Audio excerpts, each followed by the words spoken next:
Hi, ഞാൻ Zayed Payyanur, സൈക്കോളജിസ്റ്റാണ്.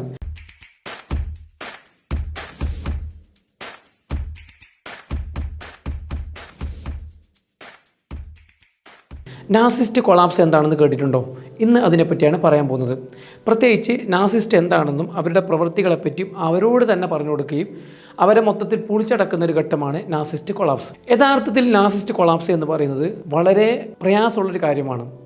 അതായത് narcissist collapse ചെയ്ത് കഴിഞ്ഞ് കഴിഞ്ഞാൽ ഒരുപാട് ബുദ്ധിമുട്ട് അതുകൊണ്ടുണ്ടാവും.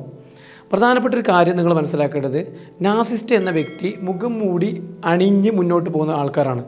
ഞാൻ വിജയിച്ച ഒരാളാണ്, ഞാൻ കുടുംബത്തിൽ വലിയ സംഭവമാണ്, നാട്ടിൽ വലിയ സംഭവമാണ്, സമൂഹത്തിലെല്ലാം ഞാൻ വിലപ്പെട്ട ഒരാളാണ് എന്ന് മേനി പറഞ്ഞ് നടക്കുന്ന ഒരാളാണ് നാർസിസ്റ്റ്. ഒന്നോ പരസ്യമായിട്ട് അവർ പറയും, അല്ലെങ്കിൽ അവരുടെ ഉള്ളിലുണ്ടാവും. പുറത്ത് ചിലപ്പോൾ പറയണമെന്നില്ല, പക്ഷേ അവരുടെ ഉള്ളിൽ ആ ചിന്ത എന്തായാലും ഉണ്ടാവും.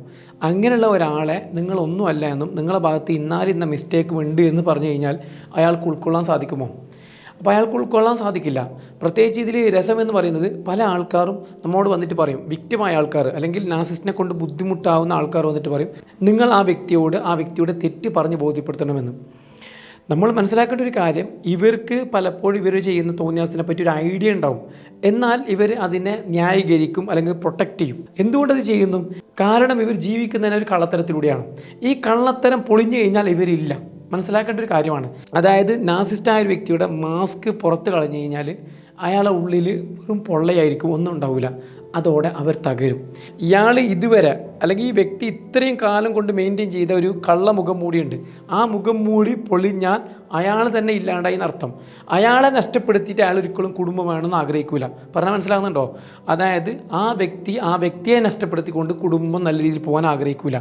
അതുകൊണ്ട് തന്നെ നിങ്ങൾ പൊളിക്കുമ്പോൾ അയാൾ അംഗീകരിക്കാതിരിക്കുകയോ അതിനെ എതിർക്കുകയാണ് ചെയ്യുക. നമ്മൾ എളുപ്പത്തിൽ വിചാരിക്കും അയാളോട് പറയേണ്ട പോലെ പറഞ്ഞു കഴിഞ്ഞാൽ അയാൾ ബോധ്യപ്പെടും, അല്ലെങ്കിൽ ആ വ്യക്തി ബോധ്യപ്പെടും. ഒരിക്കലുമില്ല. മാത്രവുമല്ല, അവർ ചെയ്യുന്ന ചെയ്തികളെപ്പറ്റി ചെറിയൊരു ധാരണയൊക്കെ അവർക്കുണ്ടാവും. അപ്പോൾ അതുകൊണ്ട് തന്നെ അവരുടെ റിയൽ ഫേസ് പുറത്ത് കിടക്കുക എന്നുള്ളത് അവർക്ക് ഉൾക്കൊള്ളാൻ പറ്റുന്ന കാര്യമല്ല. എന്നാൽ ചില ഘട്ടങ്ങളിൽ ഞങ്ങൾ തന്നെ നാർസിസ്റ്റ് കൊളാപ്സ് ഒക്കെ ചെയ്യാറുണ്ട്. അവരെ മുഖം മൂടി പിച്ചി ചീന്താറുണ്ട് ഒരു ഘട്ടം കഴിയുമ്പോൾ. ആ സമയത്ത് നമ്മൾ വിക്ടിമിനോടക്കം പ്രിക്കോഷൻ എടുക്കാൻ പറയാറുണ്ട്. ഉദാഹരണം പറയാം. ഇന്ന് ഞാൻ എൻ്റെ ഒരു കൗൺസിലിംഗ് സെഷനിൽ നാർസിസ്റ്റിനെ കൊളാപ്സ് ചെയ്യുന്നുണ്ടെങ്കിൽ അവരുടെ കൂടെ പാർട്ട്ണർ വരുന്നുണ്ടെങ്കിൽ പാർട്ട്ണറോട് പറയും, നിങ്ങൾ തിരിച്ച് അയാളുടെ കൂടെ പോകരുത്. പ്രത്യേകിച്ച് കാറിലൊക്കെ പോകുകയാണെങ്കിൽ ഒരു രക്ഷ ഉണ്ടാവില്ല, വല്ലാണ്ട് ബുദ്ധിമുട്ടിക്കും. ആ വ്യക്തിയുടെ കൂടെ പോകരുത്, നിങ്ങൾ തനിച്ച് പോകണം, അല്ലെങ്കിൽ നിങ്ങൾ ഫാമിലിയുടെ കൂടെ പോകണം.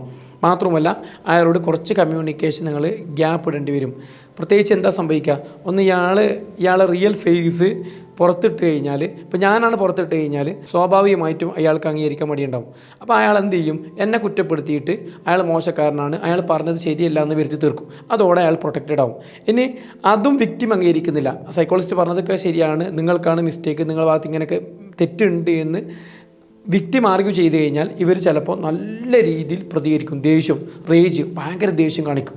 നീ അങ്ങനെയാണ്, ഇങ്ങനെയാണ്, മറ്റതാണ്, നിനക്കാണ് മിസ്റ്റേക്ക്, നീ മാനസിക രോഗിയാണെന്നൊക്കെ പറഞ്ഞ് ഭയങ്കരമായ രീതിയിൽ കുറ്റപ്പെടുത്തും. ഇനി ചില ആൾക്കാർ എന്ത് ചെയ്യും? ചില ആൾക്കാർ കുറ്റബോധം ഉണ്ടാക്കും.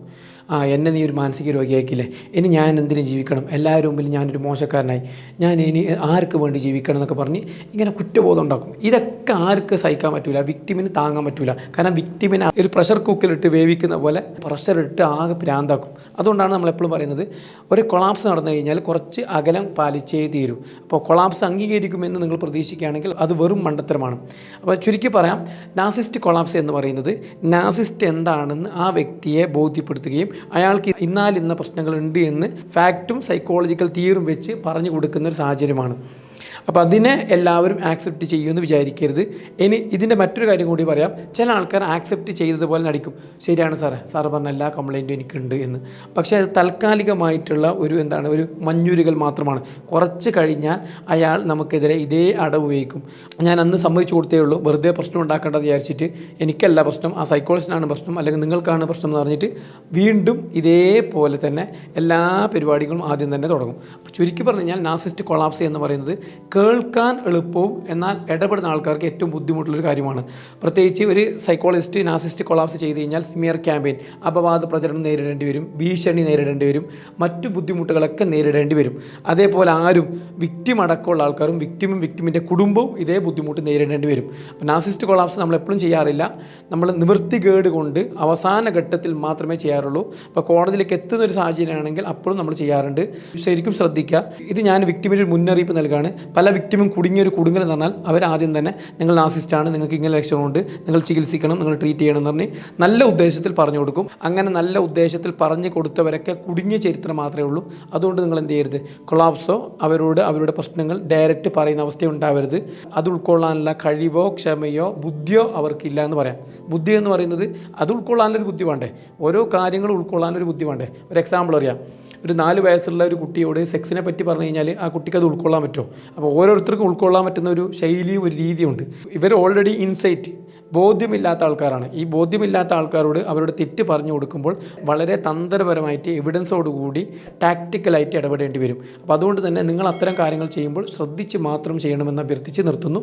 വീണ്ടും കാണാം. ഒരു കാര്യം കൂടിയുണ്ട്, നാസിസ്റ്റ് വിക്ടിമിന് വേണ്ടി ഞാനൊരു ഗ്രൂപ്പ് ഉണ്ടാക്കിയിട്ടുണ്ട്. താല്പര്യമുള്ളവർക്ക് നമ്പറിൽ ബന്ധപ്പെട്ട് കഴിഞ്ഞാൽ നിങ്ങളെ അതിൽ ആഡ് ചെയ്യാനുള്ള ശ്രമം നടത്താം.